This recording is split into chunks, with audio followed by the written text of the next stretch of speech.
네, 이분께서 오랫동안 어깨 이렇게 질환을 앓으신 후에 석회성 건염이 이렇게 온 걸로 이렇게 지금 나와 있는데요. 석회성 건염 같은 경우는 단순히 그냥 오는 질환은 아닙니다.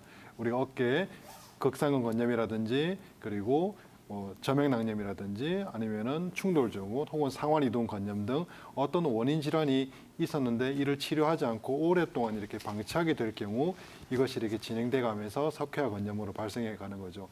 석회화 건염은 말 그대로 어깨 쪽에 이렇게 석회가 껴서 그것이 계속 근육이나 신경이나 점액낭을 자극해서 통증이 있는 겁니다. 석회화 건염 말에도 있듯이 안에서 이렇게 석회 쪽에 있고 그것이 염증을 일으키는 질환이기 때문에 엑스레이로 봤을 때 이것이 석회가 낀 모습이 딱 보이게 됩니다. 보통 이렇게 병원에서는 이렇게 체외 충격파로 이거 석회를 깬 다음에 굵은 주사기 이렇게 니들을 넣어서 이것을 빼내는 치료를 하게 되는데요. 그렇게 하더라도 염증이 계속 있기 때문에 통증이 계속 유발될 수밖에 없습니다. 최근 고령화라든지 그리고 스포츠 인구의 증가 그리고 잘못된 생활 습관 때문에 어깨 질환 환자들의 수가 굉장히 많이 이렇게 늘고 있습니다. 특히 어깨 질환 같은 경우는 치료가 이렇게 잘 안 될 뿐 아니라 이것이 그대로 이렇게 놔둬서 계속 이렇게 악화되게 되면은 오십견이라든지 흔히 우리가 알고 있는 유착성 관절낭염이라고 그러죠. 오십견 등으로 이렇게 진행되어 더 치료가 어려운 경우가 많습니다. 한의원에서는 이렇게 석회 건염이 이렇게 환자들이 내원하였을 경우 봉침이라든지 약침 등을 사용하여 이렇게 치료하고 있고요. 저희 한의원에 이런 환자분이 이렇게 내원하신다면은 봉침 치료를 통해서 염증을 먼저 이렇게 제거할 것 같습니다. 특히 이분께서 팔을 이렇게 뒤로 이렇게 젖히거나 팔을 이렇게 들어 올릴 때 통증이 있으셨다는 걸로 봐서는 아마 회전근개 손상이 오래되어 있지 않았나라는 이렇게 짐작을 해봅니다. 보통 팔을 이런 식으로 이렇게 옆으로 돌릴 때 통증이 있는 경우 그리고 팔을 이렇게 뒤로 이렇게 했을 때 혹은 팔을 이렇게 뒤쪽으로 이렇게 해서 등을 이렇게 만지려고 하는 동작들이 우리가 극상근 건염의 어떤 간별 동작이 됩니다. 이런 동작에서 통증이 생기고 염증이 있는 걸로 봐서는 극상근 건 쪽의 염증으로 인해서 이를 제대로 치료하지 않아서 이것이 오랫동안 진행되면서 석회화 건염이 오지 않았나라는 생각을 해봅니다. 그래서 이분의 어깨 동작의 유무가 어느 정도 이렇게 되는지는 이렇게 모르겠지만은 아직까지 이런 염증 상태가 많이 활발한 상태이기 때문에 계속 통증이 있어서 한의학에서는 이런 염증 질환을 이렇게 없애기 위해서 가장 좋은 치료법 중에 하나가 봉침이기 때문에 봉침 치료를 통해서 염증을 제거하면은 빨리 통증이 이렇게 완화될 수 있지 않을까 생각을 해봅니다. 시청자님 안녕하세요. 네, 수고하십니다. 네, 안녕하세요. 어깨 아프신 지 꽤 오래되셨나요? 이제 좀 어깨가 아픈 지는 거의 한 20년 된 것 같아요. 아유, 그런데 많이 오래되셨네요. 예, 여태까지 조금 조금씩 증상은 있었어도 참고 견딜만 했거든요. 네네. 그런데 요즘 조금 심하게 조금 어깨 운동을 좀 했어요. 네네.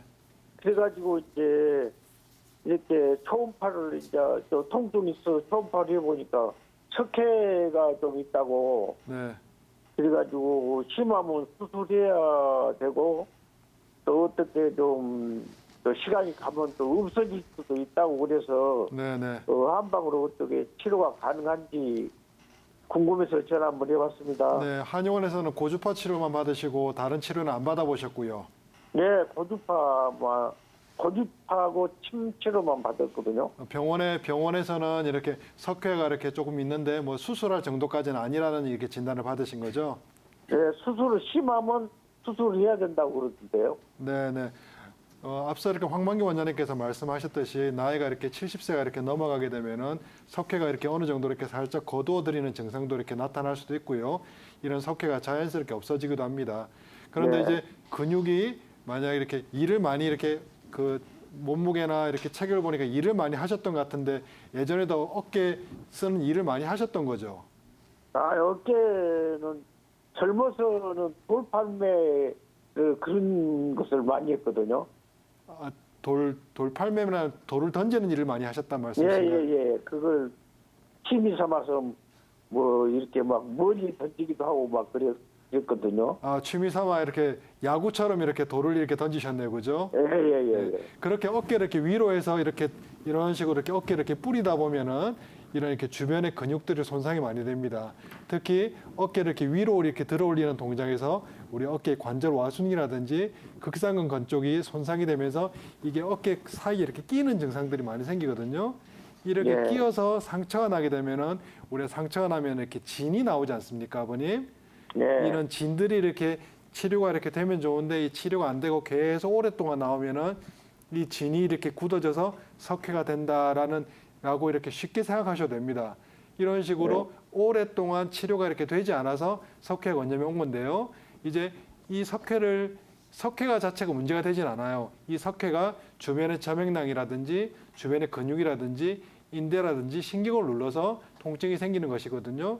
그렇기 때문에 한의원에서 이런 염증을 이렇게 가장 가라앉혀주기 이렇게 좋은 것이 봉침이라든지 약침입니다. 그래서 이런 봉침하고 약침 치료를 통해서 염증을 가라앉히고 그리고 이런 근육들이 이렇게 잘 아프고 이렇게 소통이 잘 되지 않는 것은 경맥의 기운이 많이 막혀서 그렇습니다. 그래서 안덕근 원장님께서 말씀하셨듯이 석영탕 같은 그런 이렇게 한약 복용을 통해서 이런 근육들을 이렇게 풀어주게 되면은 많이 이렇게 편안해지실 겁니다. 특히 어깨를 이렇게 위로 들려서 많이 이렇게 쓰게 되면은 주변에 삼각근은 발달하게 되지만은 주변에 이렇게 뭐 대흉근이라든지 뒤쪽에 이렇게 승모근이라든지 이런 근육들은 많이 이렇게 단축이 되고 그리고 근육들 중에서 좀 늘어나는 근육들이 있기 때문에 어떤 가벼운 이렇게 추나 치료를 통해서 어깨 근육을 좀 풀어주는 그런 치료, 추나 치료나 봉침 치료나 한약 치료를 통해서 이런 치료를 많이 받으시면은 어깨 치료하는데 통증을 완화시키고 하는데 많이 도움이 되실 것 같습니다. 네, 봉춤도 효과가 있나요? 아, 그럼요. 특히 봉침 근데 치료나 제가 약침 치료를 받으시면은 통증이 빨리 아이들한테 잡힙니다. 한번 물어보니까 봉춤은 제가 좀 당뇨가 있거든요. 근데 네네. 봉춤은 당뇨에는 좀 해롭다고 그렇게 말씀하셨는데 아닙니다. 당뇨에 이렇게 뭐 봉침이 이렇게 전혀 해롭지는 않습니다. 당뇨가 있으시기 때문에 몸 기운이 많이 이렇게 허약하시거든요. 특히 우리가 한의원에 쓰는 봉침이 벌을 잡아서 이렇게 놓는 이런 식이 아니라 봉침에서 약간 알러지 성분들을 이렇게 제하고 이렇게 없애고 굉장히 이렇게 통증을 이렇게 잡기 위해서 잘 재련된 봉침이기 때문에 뭐 당뇨가 있다고 해서 이렇게 봉침이 전혀 해롭지 않습니다.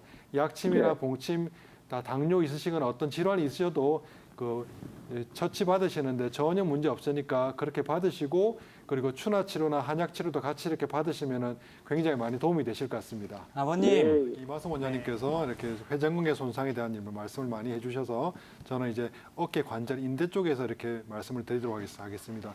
이분께서 이렇게 어깨를 이렇게 찍어보니 인대가 이렇게 파열됐다라고 하는데 어깨도 굉장히 인대가 많거든요. 어느 인대가 이렇게 파열된지는 저희가 이렇게 보지를 못했기 때문에 그럴 말씀을 이렇게 드릴 수는 없고요.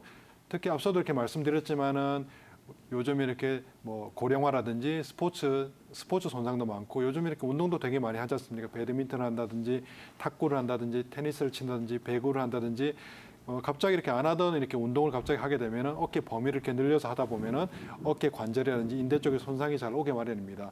특히 최근에 뭐 야구라든지 스포츠 이렇게 인구들도 굉장히 많고 그리고 어깨 수술 환자들도 굉장히 많이 늘어났습니다.